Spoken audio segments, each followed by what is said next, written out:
Bismillahirrahmanirrahim. Dan masyiah identik dengan iradah kauniyah. Ini jangan sampai keliru. Sehingga masyiah itu tidak terbagi, ikhwan. Masyiah tidak terbagi menjadi dua, menjadi masyiah kauniyah dan syar'iyah. Ini tidak. Tapi keliru siapa saja membagi masyiah menjadi dua. Kenapa? Karena masyiah hakikatnya adalah apa? Iradah kauniyah.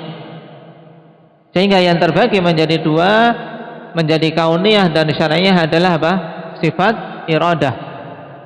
Sifat iradah yaitu kehendak Allah Subhanahu wa taala. Kalau dalam bahasa kita repotnya ya sama-sama dimaknakan kehendak. Tapi apa? Dalam istilah syar'i bedakan antara iradah dan masyiah. Kalau iradah, ikhwan, kehendak secara umum. Kenapa? Karena iradah terbagi jadi dua. Yang pertama iradah kauniyah dan yang kedua iradah syar'iyah. Iradah kauniyah inilah yang juga diistilahkan dengan apa? Dengan masyiah. Dengan masyiah. Sama kehendak.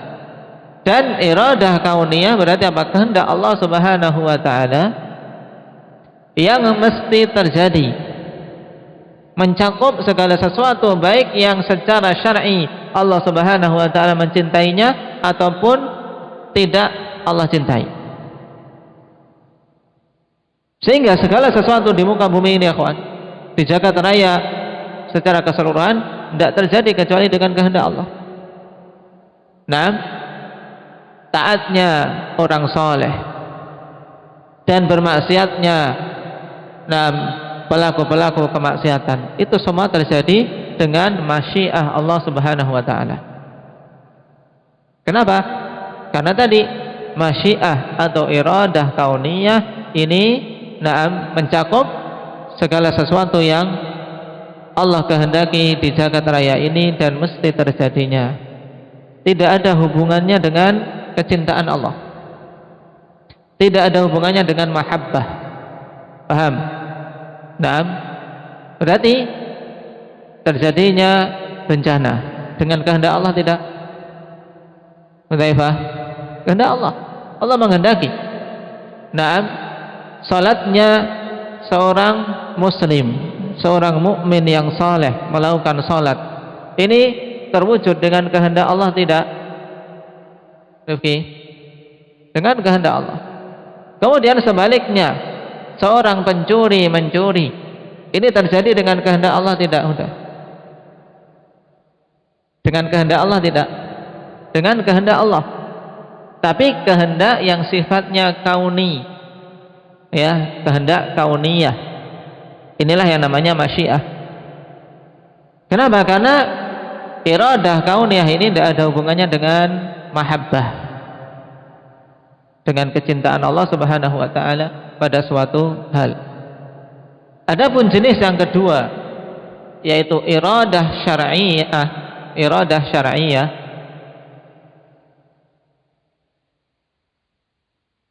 iradah inilah yang hubungannya dengan mahabbah, kehendak Allah yang sifatnya syar'i, mencakup segala sesuatu yang Allah cintai untuk dilakukan oleh hamba-hambanya, yang kemudian Allah Subhanahu wa taala turunkan syariat agar hamba-hamba tersebut mengetahui apa-apa yang Allah Subhanahu wa taala cintai tadi. Nah, kehendak yang sifatnya syar'i ini terkadang terjadi, terkadang tidak, ikhwan. Nah, terkadang terjadi, terkadang tidak. Allah Subhanahu wa taala mencintai semua makhluk ini beribadah. Ya tidak, Pak Albin? Nah, karena Allah katakan, "Wa ma khalaqtul jinna wal insa illa liya'budun." Tidaklah aku ciptakan jin dan manusia kecuali agar mereka beribadah semata-mata kepadaku. Ini iradah apa?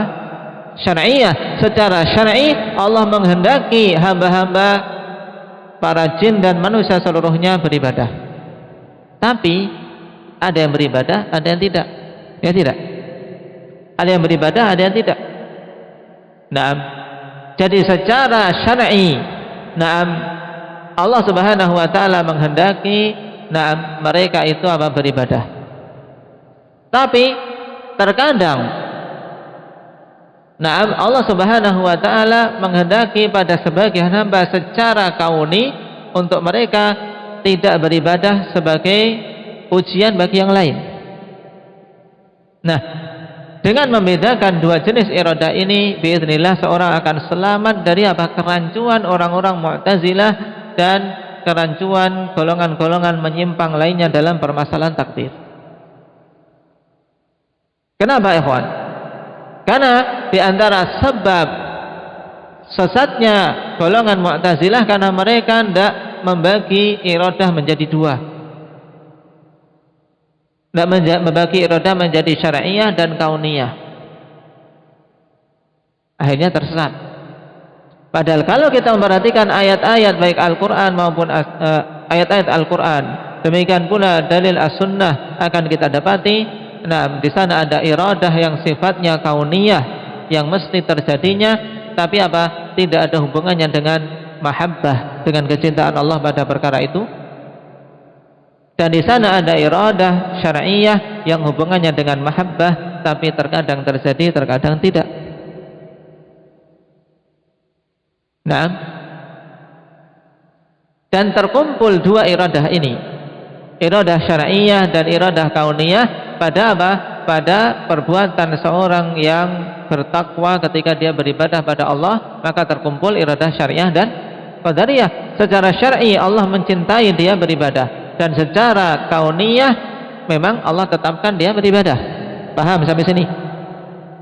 Kemudian keadaan yang kedua, ada pada seorang hamba iradah kauniyah saja, tapi tidak ada iradah syar'iyah padanya. Nah, seperti apa? Hah?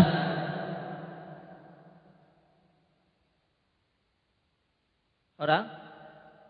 Kufurnya orang kafir misalnya, atau kesyirikannya seorang musyrik terjadi, Allah tetapkan itu. Nah, secara kauni Allah kehendaki, tapi secara syariah Allah menghendaki tidak, Pak Fauzi? Tidak Allah kehendaki, ya. Sehingga pada contoh ini kufurnya seorang kafir ini apa? Hanya ada padanya iradah kauniyah saja, tidak ada iradah syar'iyah padanya. Kemudian yang ada padanya iradah syar'iyah saja, tapi tidak ada iradah kauniyah. Ini apa contohnya? Endak Rifki.